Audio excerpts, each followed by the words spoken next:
Et voilà, ça y est, j'espère que vous avez réussi le travail sur les connecteurs logiques. Le deuxième exercice était plutôt sympa, j'ai trouvé, voilà. J'espère que vous avez recréé toute l'histoire. Essayez de vraiment bien la relire pour voir si c'est logique. Et puis voilà. Ok.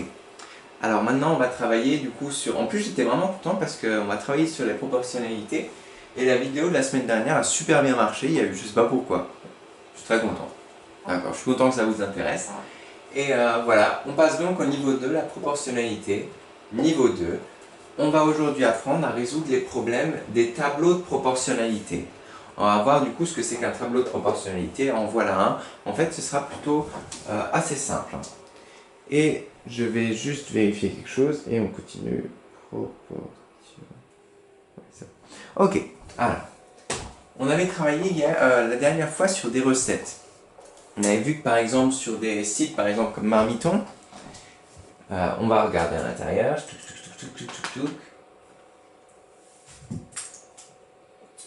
Et ça prend un peu de temps. On va prendre une recette, n'importe quoi. Cette semaine c'est gratin de saumon, courgettes et chèvre. Donc ça a l'air très très bon. Ça, alors. Là la recette est proportionnée pour 4 personnes. Ça veut dire que les ingrédients sont choisis pour 4 personnes. Et nous, on veut la proportionner pour, je sais pas moi, imaginons 8. Voilà. Et du coup, on a doublé la proportion.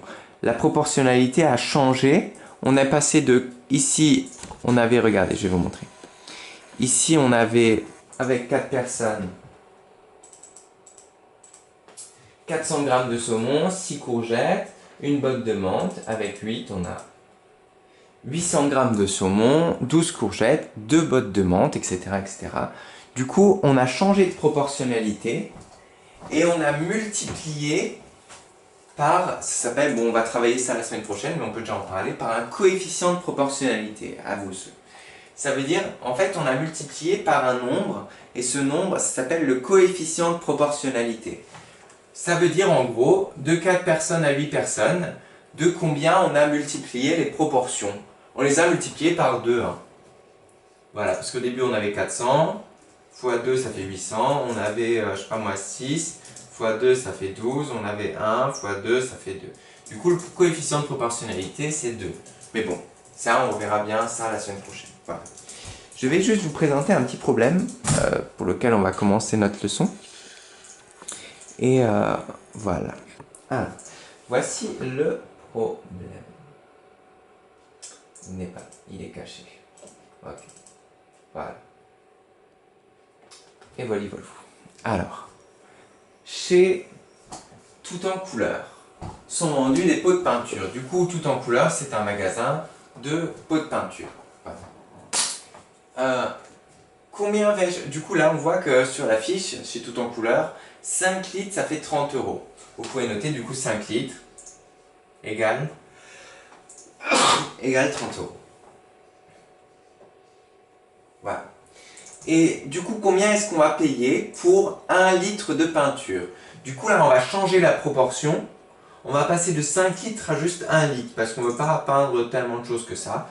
Combien ça va coûter? Pardon, j'ai les allergies. 1 litre de peinture. Je vous laisse calculer. Allez-y, essayez de me trouver ce qu'il faut faire. Voilà. Vous avez le calcul qu'il faut faire, etc., etc. Mettez la vidéo en pause, essayez de trouver dans votre cahier de brouillon. Et on se retrouve tout de suite pour la correction.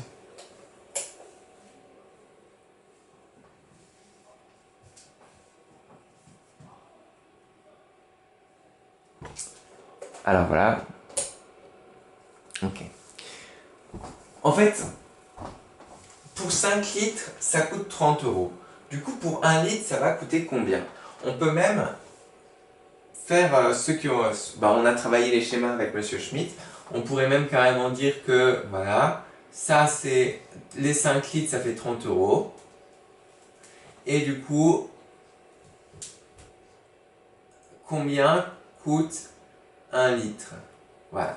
Ici, les 5 litres ensemble, ça fait 30 €. Là, on en a 1, 2, 3, 4, 5. Combien il y a dans chaque? Voilà. Du coup, il faut faire ici une division. Ok? 30, on va le diviser par 5 pour en avoir un seul. Du coup, 30 divisé par 5. Dans 3, on peut mettre combien de fois 5? 0. Du coup, hop là. Dans 30, on peut mettre combien de fois 5? 6. Et ça fait 30. Et 6 fois 5, 30. Du coup, on a soustrait 30 à 30. Et il nous reste 0. Du coup, en fait, combien coûte 1 litre de peinture? 30 divisé par 5, ça fait 6 euros. Voilà, 30 euros divisé par 5, ça fait 6 euros. Du coup, 1 litre de peinture coûtera 6 euros. Voilà. On a changé les proportions ici. Et du coup, on pourrait dire, bon, le coefficient de proportionnalité, ici, c'est pas un fois, c'est divisé par 5. Voilà. Pour arriver, voilà, on divise par 5 et on trouve ça.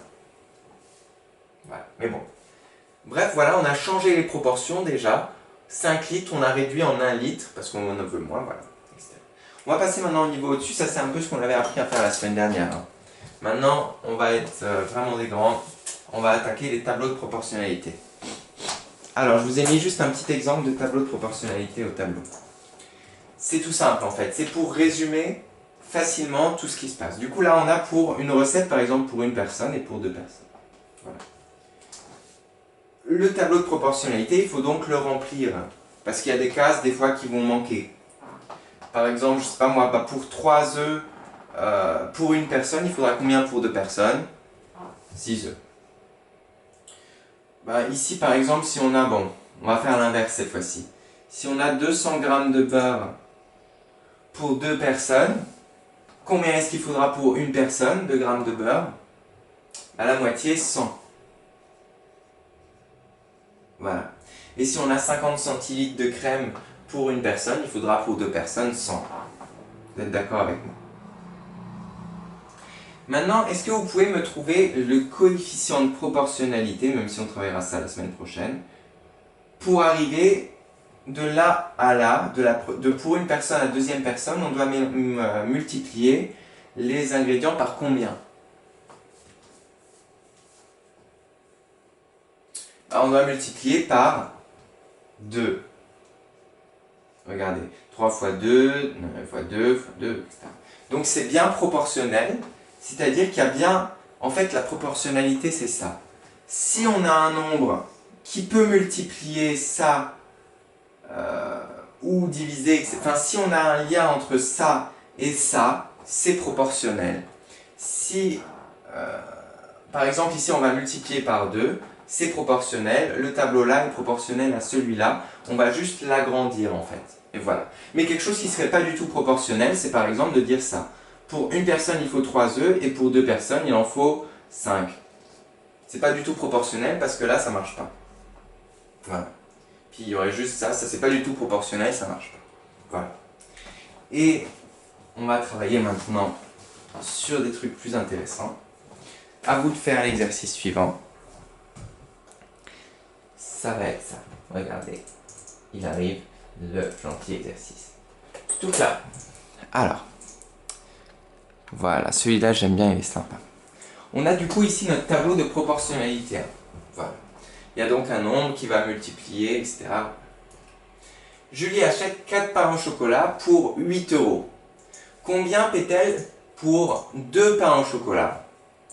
Combien est-ce qu'elle devra payer pour 2 pains au chocolat, sachant que pour 4 ça coûte 8 euros? Voilà. Un pain au chocolat. Et combien a-t-elle à payer pour 16 euros? Combien est-ce qu'elle a de pain au chocolat? Pour 16 euros, elle aura pain au chocolat. Et pour 22 euros, combien est-ce qu'elle aura de pain au chocolat? Voilà. Je vous laisse du coup essayer de faire ça au cahier de brouillon. Cahier d'essai. Et voilà, voilou. C'est vraiment important que vous le fassiez parce qu'après on fera les exercices dans le cahier du jour. Et ça sera la base. Allez-y. Mettez la vidéo en pause et faites-le.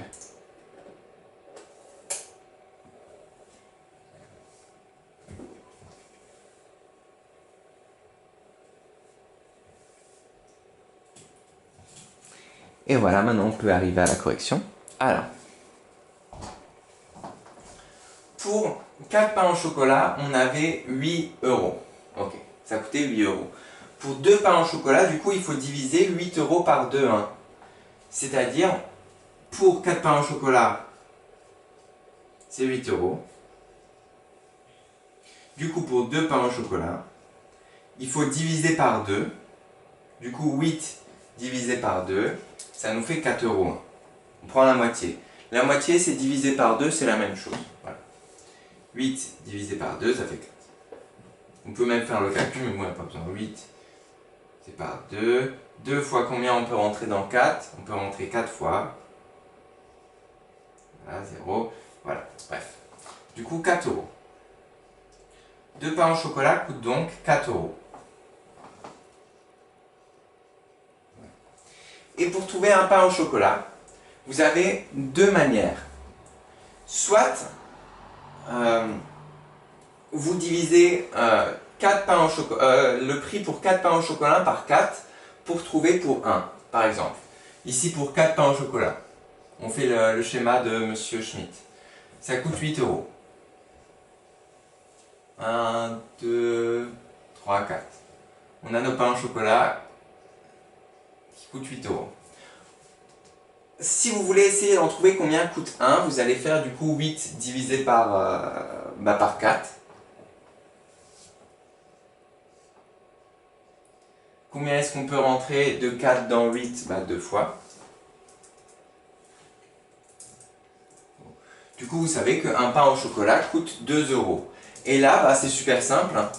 Vous pouvez, voilà. Ou vous pouvez juste prendre celui-là et aussi pour 2 pains au chocolat, ça fait 4 euros.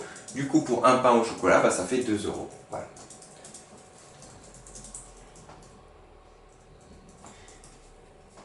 Et puis là, pareil. Vous savez que du coup, un pain au chocolat, ça coûte 2 euros. Combien on peut avoir de pain au chocolat pour 16 euros? 16 divisé par 2, ça fait 8. On peut avoir 8 pains au chocolat. Et combien est-ce qu'on peut avoir de pain au chocolat pour 22 euros?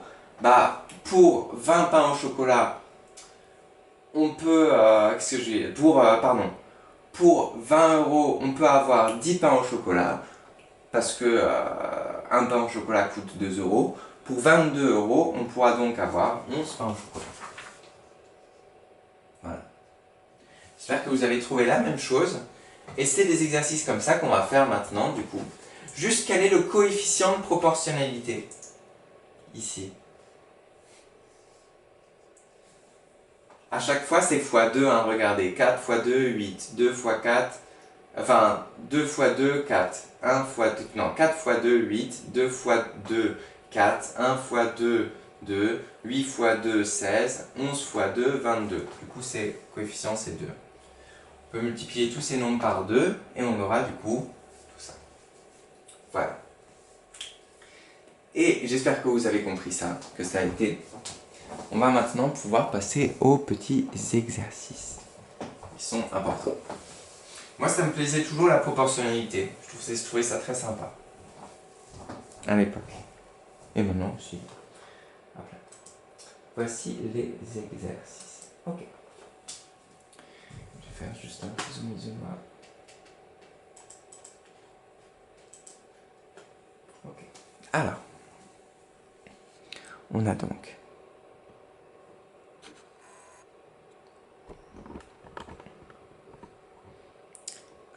voilà du coup les exercices. Vous avez du coup des tableaux de proportionnalité et il faudra les remplir. Du coup, un lot de 6 savons est vendu 20 euros. 6 savons, ça coûte 20 euros. Combien coûte 3 savons? Combien coûte 18 savons? Voilà. Deuxième problème, pour ce qui est 2 jours, le forfait, c'est-à-dire l'abonnement, coûte 22 euros. Si vous êtes en montagne, il faut toujours payer un abonnement pour pouvoir skier, pour pouvoir aller sur les pistes, utiliser le télésiège, etc., etc. 2 jours, 22 euros. Combien pour 4 jours, 8 jours, 1 jour? Ok. N'oubliez pas, si vous avez besoin d'utiliser la division, etc., etc., pas de souci, vous savez le faire maintenant. Et enfin, les deux derniers. Le prix de 4 entrées au musée est de 14 euros. Combien paye-t-on pour 2 entrées au musée, pour une entrée au musée? Voilà. À vous de remplir ici le tableau. Et 3 pains au chocolat sont vendus 4,50 euros. Combien coûte 6 pains au chocolat, 1 pain au chocolat? Voilà. Ok, je vous laisse faire ça. Bon courage à tous. J'espère que ça va vous plaire. Moi, ça me plaît pas mal. J'aime beaucoup ça. Voilà. Pour les enfants qui n'ont pas Classroom, c'est parti. Et voilà la suite. Attendez, voilà, et voilà la suite. Et voilà. Voilà, et je fais la correction et vous retrouvez tout ce soir, comme d'habitude, sur Classroom. A tout de suite et bon courage à tous.